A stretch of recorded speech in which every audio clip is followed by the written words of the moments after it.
बात जब वंदे मातरम की हो तो हमारा आत्मविश्वास इस तरह बढ़ता है कि जैसे उबाल मार रहा हो। बात जब वंदे मातरम की हो और आज हम वंदे मातरम का 150वां महोत्सव मनाने वाले हैं, उसको स्मरण कर रहे हैं, जिस तरीके से शब्द शैली में और शब्दों में उसको पिरोया गया, वो आज हम और आप सभी उसको देख रहे हैं। सर, क्या मानते हैं आज इतना बड़ा विशेष कार्यक्रम, और ये कार्यक्रम आने वाला ईयर पूरा हम देखेंगे? क्या बात है। एक तो सबसे अच्छी बात है, मैं आपका जोश देख के इतना खुश हो गया, जो आपने वंदे मातरम बोला और जोश आ गया। वंदे मातरम एक्चुअली आपको सच बताऊं, 150 हम उसको स्मरण कह रहे हैं ज़रूर, लेकिन आपको हम लोग ने जो वंदे मातरम पे काम किया है, लगभग 39 वंदे मातरम पूरे देश भर में स्वराज संस्थान ने संग्रह किया था।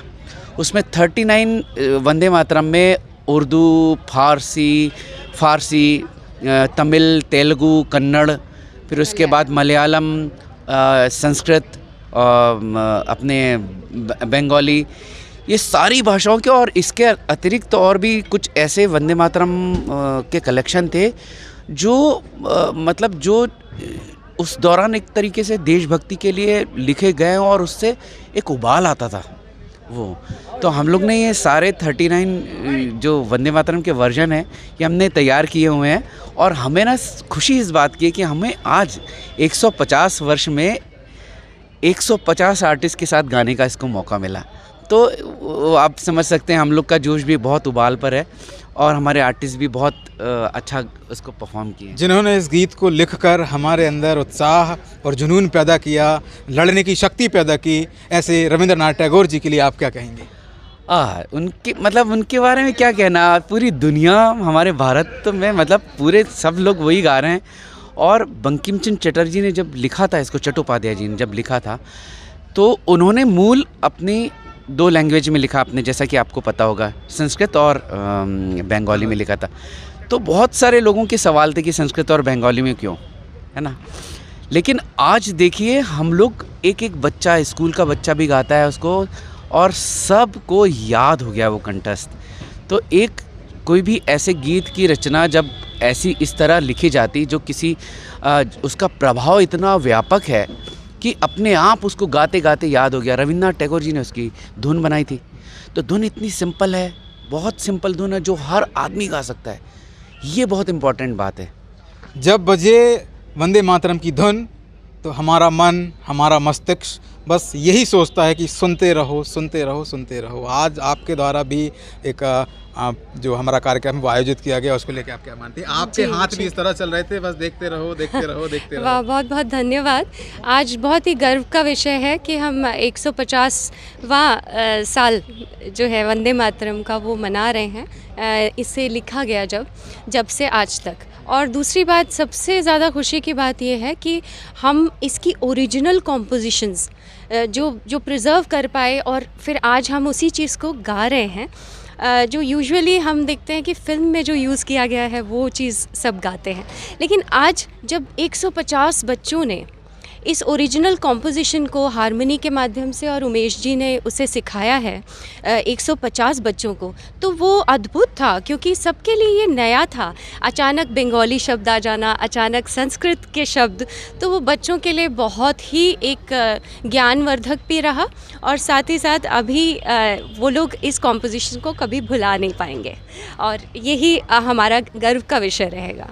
जिस तरह से हमारे देश का कल्चर है, इतनी सारी भाषाएं हैं, सबको समेटना, हमारे पुरातत्व को, हमारे सांस्कृतिक को, हमारी रीतियों को समेटना, और कई सारी बातों का जब अभाव है, तो भारत एकमात्र ऐसा देश है जहां इनको हम फूल की तरह खिलाने का काम करते हैं। अलग अलग भाषाओं, शब्द में इनका विमोचन करते हैं, अलग अलग रीति रिवाजों का पालन करते हैं।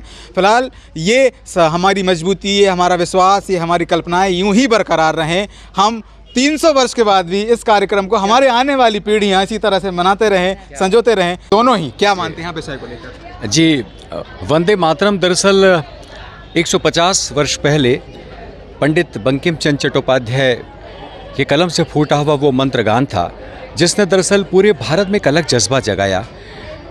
न केवल भारत माता के मान में, सम्मान में, बल्कि आज़ादी का जो आंदोलन हुआ उसमें भी इस गीत ने बहुत ही महत्वपूर्ण भूमिका का निर्वाह किया, क्योंकि इसी गीत को गाते हुए हमारे कई सारे हमारे जो वीर सेनानी थे वो शहीद हो गए।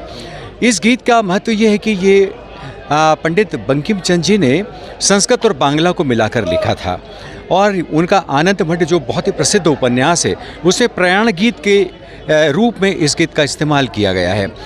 ये गीत दरअसल भारत की शस्त्र श्यामला जो उसकी जो विरासत है, उसका जो ऐश्वर्य है, और भारत की अपनी जो आध्यात्मिक सांस्कृतिक विरासत है, उन तमाम पहलुओं को समेटता हुआ ये गीत है। इसलिए इस गीत को एक शाश्वत गान मैं मान सकता हूँ।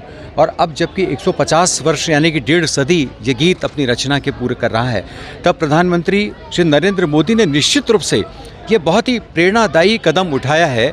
मन की बात में भी उन्होंने इसका विशेष उल्लेख किया था अपने उस साप्ताहिक संवाद में, और तब ये कहा कि पूरे भारत में 7 नवंबर 2025 यानी तब जब ये 150 वर्ष पूरे कर रहा है, तब से पूरे वर्ष पूरे भारत में ये आयोजन होना चाहिए।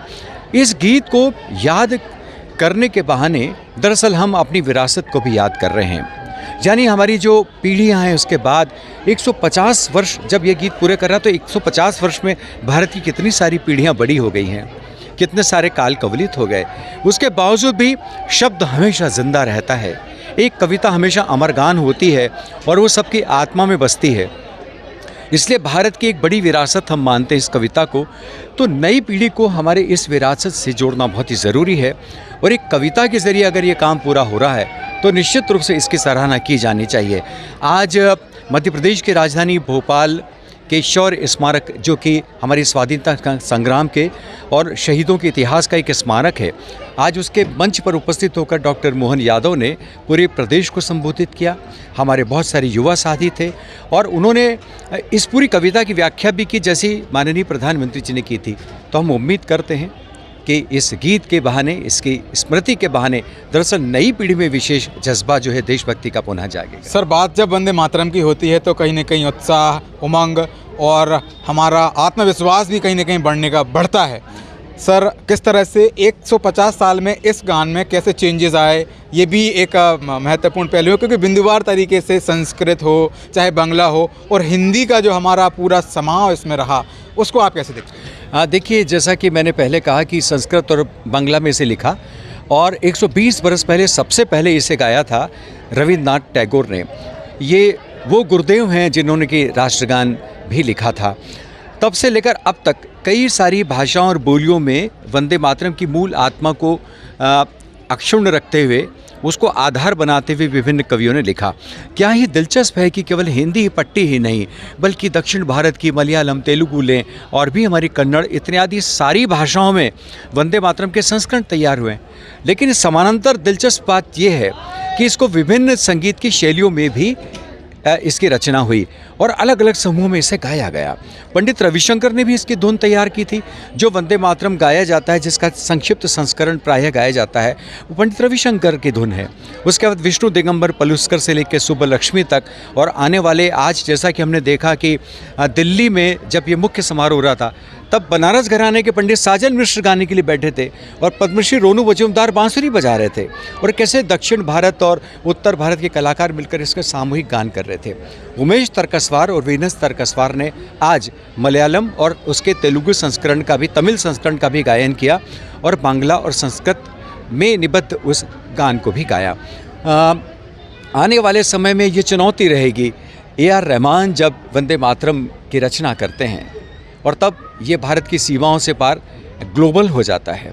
यानी क्या दिलचस्प है कि मैं पिछले दिनों श्रीलंका गया, तो श्रीलंका यात्रा के दौरान एक समारोह में वंदे मातरम वहीं गा रहे थे, श्रीलंका में रहने वाले हमारे हिंदी भाषी, जो AR रहमान का कंपोज वंदे मातरम है। सर, आज हमने प्रधानमंत्री जी के भाषण के दौरान एक पॉइंट को पकड़ा। हाँ। वो पॉइंट ये था कि जब इस गान का उल्लेख किया गया, इसको लिखा गया, उस समय भारत की संरचना को जोड़ने का और पिरोने का काम किया गया।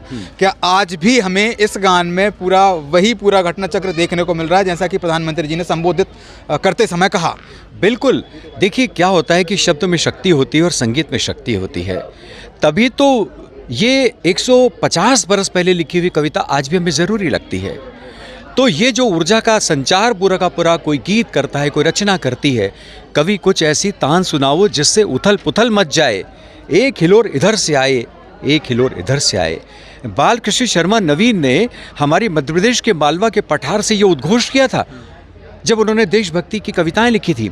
तो ये गीत जो है, ये गीत दरअसल नवीन जी की इस पूरी कविता की पंक्ति की याद दिलाता है कि कवि की तान में वो ताकत होती कि पूरे देश को एक कर सके। वंदे मातरम फिर पूरे देश को जोड़ रहा है। तो आओ झुककर सलाम करें उन्हें जिनके हिस्से में ये मुकाम आता है। खुशकिस्मत होते हैं वो लोग, लहू जिनका वतन के काम आता है। कैमरामैन सलमान गनी के साथ मैं संकेत नायक, यश भारत न्यूज़, भोपाल।